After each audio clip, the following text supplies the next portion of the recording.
السلام علیکم ورحمۃ اللہ وبرکاتہ۔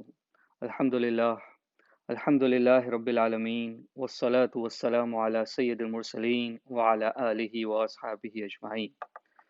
الصلاة والسلام علیک یا رسول اللہ وعلی آلک واصحابک یا نور اللہ صلی اللہ تعالی علیہ وسلم۔ میرے پیارے آقا صلی اللہ علیہ وسلم کے پیارے دیوانوں، ابھی حال ہی میں امریکہ میں ایک قتل ہوا تھا، رنگ کی بنیاد پر، نسل کی بنیاد پر، ریسزم کی بنیاد پر، جس کی بڑی مذمت ہوئی، بہت سارے مظاہرے ہوئے، بہت سارے پروٹیسٹ ہوئے، بہت سارے بیانات بھی ہوئے، اور یہ سب ہونے چاہیے۔ آج خاص طور پہ میں دو چیزوں کی طرف آپ کی توجہ لے جانا چاہتا ہوں۔ سب سے پہلے تو یہ کہ اسلام نے ریسزم کا خاتمہ کس طرح سے کیا اور ریسزم کے بارے میں کیا بتایا۔ یہ اس لیے کہ مسلمان کا کردار سنور سکے اور مسلمان دنیا کو بتا سکے کہ اسلام ہی ہے جو ریسزم کا صحیح معنوں میں خاتمہ کر سکتا ہے۔ لیکن دوسری چیز وہ یہ ہے کہ کیا ہم یعنی مسلمان دانستہ یا نادانستہ طور پر کہیں اس بلا کے شکار تو نہیں، کہیں ہمارے بیہیویئر میں ریسزم تو نہیں ہے۔ فار ایگزامپل آپ دیکھیں کہ مسلمان الحمدللہ دنیا کے کونے کونے میں آباد ہیں، مڈل ایسٹ میں عرب کے مسلمان ہیں، پھر جو ہے ساؤتھ ایشین کنٹریز ہیں وہاں کے مسلمان ہیں، فار ایسٹ جو کنٹریز ہے وہاں کے مسلمان ہیں، افریقن کنٹریز میں مسلمان ہیں، اور ویسٹ میں بھی مسلمان بستے ہیں۔ لیکن اگر آپ اپنے آپ سے یہ سوال کریں کہ پاکستان کے مسلمان یہ انڈیا کے مسلمانوں کے بارے میں کیا رائے رکھتے ہیں، انڈیا کے مسلمان بنگلہ دیش کے مسلمانوں کے بارے میں کیا کہتے ہیں، اسی طرح سے ہم جو ہیں ملیشیا، انڈونیشیا کے مسلمان جو تھوڑے سے الگ نظر آتے ہیں، ان کے بارے میں ہم کیا کہتے ہیں۔ اسی طرح سے یہاں پہ ہماری اس کنٹری میں یعنی یو کے میں ابھی بہت سارے مسلمان آ رہے ہیں صومالیہ سے، نائجیریا سے۔ جب ہم انہیں دیکھتے ہیں تو کیا کہتے ہیں، ہمارے دل و دماغ میں کیا بات آتی ہے۔ اسی طریقے سے بہت سارے ریفیوجیز ابھی آ رہے ہیں الگ الگ کنٹریز سے، کوئی افغانستان سے ہیں، کوئی پاکستان سے ہیں، کوئی افریقہ سے ہے، لیبیا سے ہے، وغیرہ وغیرہ۔ ان ریفیوجیز کو دیکھ کر ہمارا رویہ کیا ہوتا ہے یا ہم کیا کہتے ہیں، اس لیے کہ ریسزم یہ صرف کہنے سے نہیں بلکہ دل میں بھی تو ایک کیفیت ہوتی ہے، وہ بھی ریسس کیفیت ہو سکتی ہے۔ اسی طریقے سے انڈیا میں جو لوگ رہتے ہیں، خاص طور پہ بڑے شہروں میں، فار ایگزامپل بامبے لے لیں، میں خود بامبے میں رہ چکا ہوں، میں ان بھائیوں سے بہنوں سے پوچھنا چاہوں گا کہ اگر کوئی بہار کا آدمی ہو، بہار کا مسلمان ہو، تو ہم اسے کس نام سے پکارتے ہیں، کیا کہتے ہیں۔ یو پی کا کوئی بندہ ہو تو ہم اسے کس نام سے پکارتے ہیں، کیا اس نام میں اہانت چھپی ہوئی ہے، کیا ہم اسے نیچا سمجھتے ہیں۔ اسی طریقے سے بنگال کے مسلمانوں کو ہم کیا کہتے ہیں، یا ساؤتھ انڈیا کے جو مسلمان ہیں انہیں کیا کہتے ہیں۔ ان سب کے لیے ایک نام ہے، نام ہونا برا نہیں ہے، لیکن اس نام میں اگر اہانت چھپی ہو تو پھر یہی تو ریسزم ہے۔ آخرکار ریسزم کیا ہے، وہ یہ کہ رنگ کی بنیاد پہ، نسل کی بنیاد پہ، فیملی کی بنیاد پہ اپنے آپ کو کسی سے بہتر سمجھنا، اپنے آپ کو بڑھتر سمجھنا، یہی ریسزم ہے، اور یہ جو ہے ہماری سوسائٹی کا ایک حصہ بن چکے ہیں۔ اللہ اکبر۔ سب سے پہلا ریسس شیطان مانا جاتا ہے، اس لیے کہ اس نے سب سے پہلے یہ کہا تھا کہ میں بہتر ہوں، اس لیے کہ میں آگ سے بنایا گیا ہوں، اور یہ آدم علیہ الصلاۃ والتسلیم یہ تو مٹی سے بنائے گئے ہیں، اس لیے میں ان سے بہت بہتر ہوں۔ یہی ریسزم کی بنیاد ہے، یہی ریسزم کی جڑ ہے، جس کو اسلام نے جڑ سے اکھاڑ دیا۔ اللہ تبارک و تعالیٰ نے قرآن پاک میں ارشاد فرمایا، لقد کرمنا بنی آدم، کہ اللہ نے تو تمام بنی آدم کو مکرم کیا ہے. اللہ تبارک و تعالیٰ نے عزت دی ہے آدم علیہ السلام اور ان کی اولاد کو. پھر آگے اللہ تبارک و تعالیٰ نے ایک آیت مبارکہ میں جو کہ سورہ حجرات کی ہے فرمایا، جیسا کہ اللہ تبارک و تعالیٰ نے سورہ حجرات کی آیت پاک میں ارشاد فرمایا، اعوذ باللہ من الشیطان الرجیم، یا ایہا الناس انا خلقناکم من ذکر و انثى وجعلناکم شعوبا وقبائل لتعارفوا ان اکرمکم عند اللہ اتقاکم ان اللہ علیم خبیر. اس آیت پاک میں اللہ تعالیٰ نے فرمایا کہ اے لوگوں، اے انسانوں، تمام عالم انسان سے اللہ تبارک و تعالیٰ مخاطب ہے. فرمایا کہ یقیناً ہم نے تمہیں بنایا مرد اور عورت، اور تمہیں کیا شاخیں اور قبائل تاکہ تم پہچان کر سکو، تاکہ تمہاری پہچان ہو، ایک دوسرے کو پہچان سکو. اس لیے نہیں کہ تم اپنے آپ کو بہتر سمجھو کسی اور سے، بلکہ یہ الگ الگ تمہیں اس لیے بنایا تاکہ تمہاری ایک پہچان ہو سکے. اور پھر اسی آیت پاک میں فرمایا، ان اکرمکم عند اللہ اتقاکم، ہاں اللہ کے نزدیک تو وہ سب سے اکرم ہے، وہ مکرم ہے کہ جو تقوی میں، پرہیزگاری میں سب سے زیادہ ہو. اللہ اکبر. وقبائل لتعارفوا وجعلنا شعوبا وقبائل لتعارفوا ان اکرمکم عند اللہ اتقاکم. کہ فرمایا کہ اے انسان، یا ایھا الناس، تمام انسانوں کو اللہ تبارک و تعالیٰ نے مخاطب فرمایا، اور فرمایا کہ ہم نے بنایا تمہیں آدمی اور یعنی کہ مرد اور عورت، اور تمہیں بنایا پیپلز یعنی کہ تمہیں قوم بنایا، تمہیں قبائل بنایا، اور یہ اس لیے بنایا کہ تمہاری پہچان ہو. پہچان کے لیے اللہ تبارک و تعالیٰ نے مختلف قبائل بنائے ہیں، اس لیے نہیں کہ ہم کسی کو بڑھتر سمجھے اور کسی کو اپنے سے نیچا سمجھے. اللہ اکبر.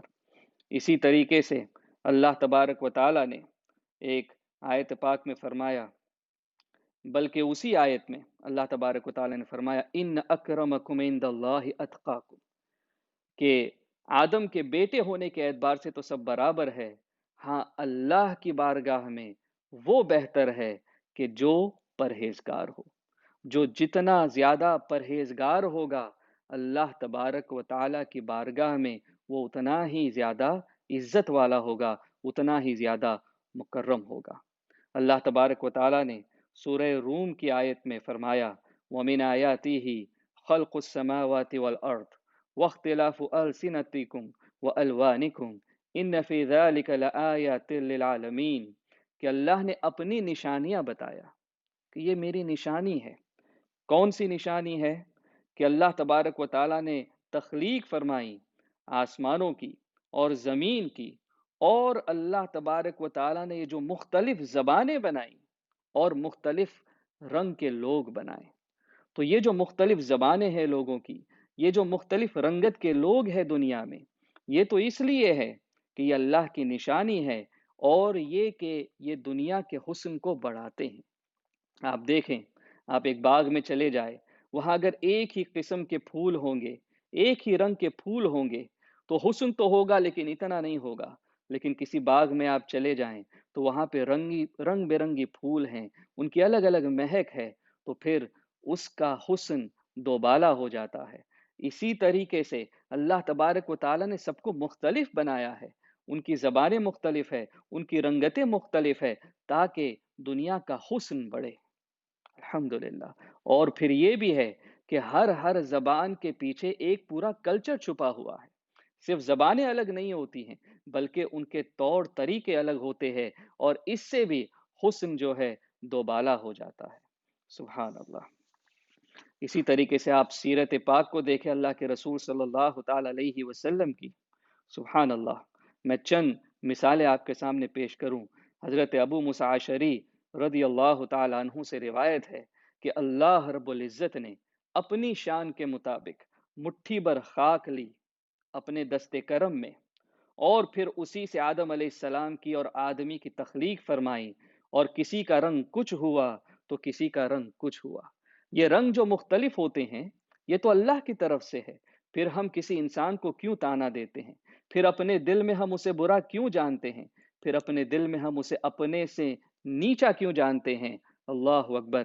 ایسا کرنے سے ہم گویا اللہ کی تخلیق کی طرف جو ہے نشانہ کر رہے ہیں کہ ہم اللہ کی تخلیق کو معاذ اللہ کمتر سمجھتے ہیں۔ حجۃ الوداع کے موقع پر اللہ کے رسول صلی اللہ علیہ وسلم نے ایک عظیم خطبہ عطا فرمایا، اس قوم کو بلکہ پوری انسانیت کو عطا فرمایا، اور مسلمانوں نے اس خطبے کو سمجھا بھی نہیں ہے اور دنیا تک پہنچایا بھی نہیں ہے۔ اس خطبے میں اللہ کے رسول صلی اللہ علیہ وسلم نے ارشاد فرمایا، جس کا مفہوم یہ ہے کہ لوگو تمہارا رب ایک ہے اور تمہارے باپ بھی ایک ہیں، یعنی کہ ہم آدم علیہ السلام کی اولاد ہے۔ پھر فرمایا کسی عربی کو عجمی پہ کوئی فضیلت نہیں، کسی عجمی کو کسی عربی پہ کوئی فضیلت نہیں، کسی گورے کو کسی کالے پر کوئی فضیلت نہیں، کسی کالے کو کسی گورے پر کوئی فضیلت نہیں، ہاں صرف تقوی کی بنیاد پہ۔ تقوی کی بنیاد پہ انسان بہتر ہو سکتا ہے کسی سے، لیکن پھر بھی اسے اپنے آپ کو بہتر سمجھنا ضروری نہیں ہے، وہ تو اللہ کے نزدیک بہتر ہے۔ اپنے اندر تو ہم اپنے آپ کو سب سے کمتر ہی سمجھے، یہی اسلام کی تعلیم ہے، یہی صوفیہ نے ہمیں سکھایا ہے۔ حضرت عقبہ بن عامر رضی اللہ تعالیٰ عنہ سے روایت کہ کوئی بھی بہتر نہیں ہے سوائے دین کے اور اس کے اعمال کے، یعنی جس کا عمل سب سے اچھا ہوگا وہ اچھا ہوگا، نہ کہ جس کا رنگ سب سے اچھا ہو، نہ کہ جس کی زبان سب سے اچھی ہو، بلکہ عمل کی بنیاد پہ انسان کسی سے بہتر ہو سکتا ہے۔ حضرت ابو ذر غفاری رضی اللہ تعالیٰ عنہ نے ایک بار نادانستہ طور ہی پہ صحیح حضرت بلال رضی اللہ تعالیٰ عنہ کو کوئی تانا دیا، ان کی والدہ ماجدہ کے حوالے سے، ان کی ماں کے حوالے سے کہا ہوگا، ان کی رنگت کے بارے میں کہا ہوگا، تو حضرت بلال ناراض ہوئے اور شکایت کی اللہ کے رسول صلی اللہ علیہ وسلم کی بارگاہ میں۔ اللہ کے رسول صلی اللہ علیہ وسلم کی بارگاہ میں پھر جب حضرت ابو ذر رضی اللہ تعالیٰ عنہ حاضر ہوئے، سلام عرض کی، اللہ کے رسول صلی اللہ علیہ وسلم نے چہرہ مبارک پھیر دیا، پھر وہ دوسری طرف گئے اور سلام عرض کی، اللہ کے رسول صلی اللہ علیہ وسلم نے جواب نہ دیا اور اپنا چہرہ مبارک کو پھیر لیا، گویا کہ حضرت ابو ذر رضی اللہ تعالیٰ عنہ کے قدموں کے نیچے سے زمین کھسک گئی ہو، اللہ کے رسول ناراض ہو جائے تو اللہ اکبر، انہوں نے عرض کیا یا رسول اللہ صلی اللہ علیہ وسلم، کیا مجھ سے کوئی بھول ہو گئی؟ کیا مجھ سے کوئی غلطی ہو گئی؟ آپ میرے آقا صلی اللہ علیہ وسلم مجھ سے ناراض معلوم ہوتے ہیں۔ تو اللہ کے رسول صلی اللہ علیہ وسلم نے کچھ اس طرح ارشاد فرمایا کہ کیا تم میں اب بھی دور جاہلیت کی عادتیں باقی ہے کہ جو رنگ اور نسل کی بنیاد پہ لوگوں پر بڑائی جو ہے اپنی حاصل کرنا چاہتے تھے؟ پھر اللہ کے رسول صلی اللہ علیہ وسلم نے فرمایا کہ صرف تقوی کے ذریعے کوئی بہتر ہو سکتا ہے، اور یہ کہ فرمایا کہ یہ سب جو ہے آدم علیہ السلام کی اولاد سے ہے، اور آدم تو مٹی سے بنائے گئے ہیں۔ اللہ اکبر! حضرت ابو ہریرہ رضی اللہ تعالیٰ عنہ نے بھی اسی طرح جو ہے روایت کی ہے کہ اپنے اندر سے یا اللہ تبارک و تعالیٰ نے نکال دی ہے دور جاہلیت کی یہ رسومات کہ لوگ اپنے آباء و اجداد کے بنا پر ایک دوسرے پر بڑائی حاصل کرنا چاہتے تھے۔ اسی طریقے سے عصبیت کی بات ہے۔ عصبیت یہ ہوتی ہے کہ آپ کسی کے حق میں فیصلہ کریں، کسی کی طرفداری کریں، صرف اس بنیاد پہ کہ وہ تمہاری قوم کا ہے، تمہارے گاؤں کا ہے، تمہارا رشتہ دار ہے۔ آپ یہ نہیں دیکھتے کہ وہ انسان حق پہ ہے یا نہیں ہے۔ اس کو عصبیت کہتے ہیں۔ اس کے حوالے سے اللہ کے رسول تاجدار دو عالم سرکار مدینہ صلی اللہ علیہ وسلم نے ارشاد فرمایا کہ وہ ہم میں سے نہیں جو عصبیت کا شکار ہو۔ اسلام نے عصبیت کو بھی نکال دیا، ہم حق کی طرف فیصلہ کریں۔ یقیناً اپنے گاؤں والوں کی مدد کرنی چاہیے، اپنے قبیلے والوں کی مدد کرنی چاہیے، ان کا خیر خواہ ہونا چاہیے، لیکن یہ تو نہیں ہے کہ حق کے خلاف ان کے فیور میں فیصلہ کرنا چاہیے۔ اسے عصبیت کہتے ہیں۔ اللہ اکبر! جب قریش دیکھتے تھے اور کافر دیکھتے تھے اللہ کے رسول صلی اللہ علیہ وسلم کو، مدینے میں جا کر بھی دیکھا، حدیبیہ کے مقام پر بھی دیکھا، تو وہ بڑے تعجب میں پڑ جاتے کہ یہ عجیب قوم ہے، ان کے ساتھ قریش ہیں، مہاجرون ہے، یہ تو سمجھ میں آتا ہے، لیکن ان کے ساتھ مدینے کے بھی لوگ ہیں، اوس و خزرج کے بھی لوگ ہیں، اسی طرح سے ان کے ساتھ جو ہے یہودی بھی ہے، جو پہلے یہودی تھے اب مسلمان ہو گئے ہیں، جیسے عبداللہ ابن سلام رضی اللہ تعالیٰ عنہ۔ ان کے ساتھ پھر جو ہے لوگوں نے دیکھا کہ کوئی بلال ہیں جو کہ حبشہ سے ہیں، سہیب ہے جو کہ روم سے ہیں، اسی طریقے سے سلمان ہے جو فارس سے ہیں۔ تو یہ الگ الگ قسم کے لوگ ان کے ساتھ کیا کر رہے ہیں؟ یہ کیسی قوم بنا رہے ہیں کہ ہر طرح کے لوگ ان کے ساتھ ہوتے ہیں؟ اسی سے آگے بڑھ کے دیکھیں تو اللہ کے رسول صلی اللہ علیہ وسلم نے جنہیں اپنا بیٹا بنایا تھا، حضرت زید بن حارثہ رضی اللہ تعالیٰ عنہ، ان کی رنگت بھی تو کالی ہی تھی۔ اسی طریقے سے حضرت اسامہ بن زید رضی اللہ تعالیٰ عنہ، ان کی رنگت بھی تو کالی تھی۔ اور سب سے بڑھ کے ام المؤمنین ہماری ماں سیدہ ماریہ قبطیہ رضی اللہ تعالیٰ عنہ، یہ بھی قبطی تھی، لیکن اللہ کے رسول صلی اللہ علیہ وسلم نے انہیں ام المؤمنین کا درجہ عطا فرمایا۔ حضرت بلال رضی اللہ تعالیٰ عنہ کے بارے میں نے عرض کیا، یہ تو اللہ کے رسول صلی اللہ علیہ وسلم کے خاص مؤذن ہوئے، اور اسی طریقے سے اجل صحابہ جیسے سیدنا فاروق اعظم امیر المؤمنین رضی اللہ تعالیٰ عنہ، انہیں سیدنا بلال کہہ کے بلاتے، یعنی ہمارے سردار بلال۔ اور کمال تو تب ہوا جب فتح مکہ کے موقع پر اللہ کے رسول صلی اللہ علیہ وسلم نے جب اذان کا حکم دیا تو حضرت بلال رضی اللہ تعالیٰ عنہ کعبے کی چھت پر چڑھ گئے اور اذان دینے لگے۔ اس موقع پر سیدنا ابو بکر صدیق رضی اللہ تعالیٰ عنہ نے دیکھا اور کہا کہ اے بلال، تمہاری عظمت پہ قربان کہ اسلام نے تمہیں کہاں سے کہاں پہنچا دیا۔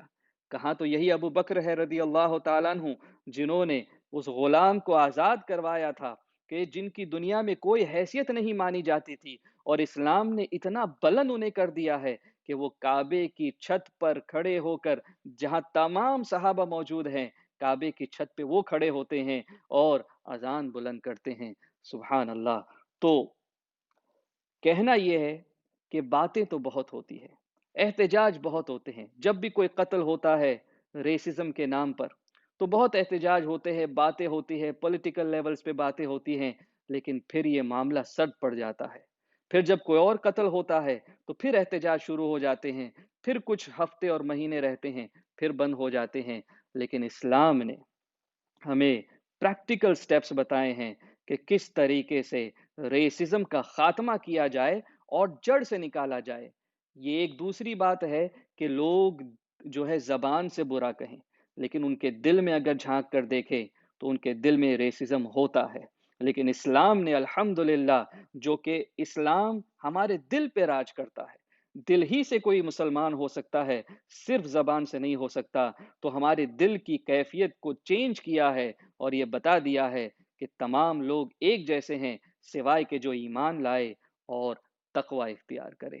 تو اس لیے الحمدللہ ریسزم کا دنیا سے اگر خاتمہ ہو سکتا ہے تو وہ اسلام کی تعلیم کے ذریعے ہو سکتا ہے۔ اس لیے مسلمانوں کو چاہیے کہ ہر طرح کے ریسسٹ بیہیویئر سے دور رہے اور اپنے آپ کو اس بلا سے پاک اور صاف کرے، اور اسی کے ساتھ دنیا کو اسلام کی تعلیمات پہنچائے اور اسلام کی تعلیم کو پھیلائے، تاکہ یہ بلا اور یہ وبا جو ہے ریسزم کی ہمیشہ کے لیے انشاءاللہ ختم ہو جائے۔ اللہ تبارک و تعالی ہمیں اس کی توفیق نصیب فرمائے۔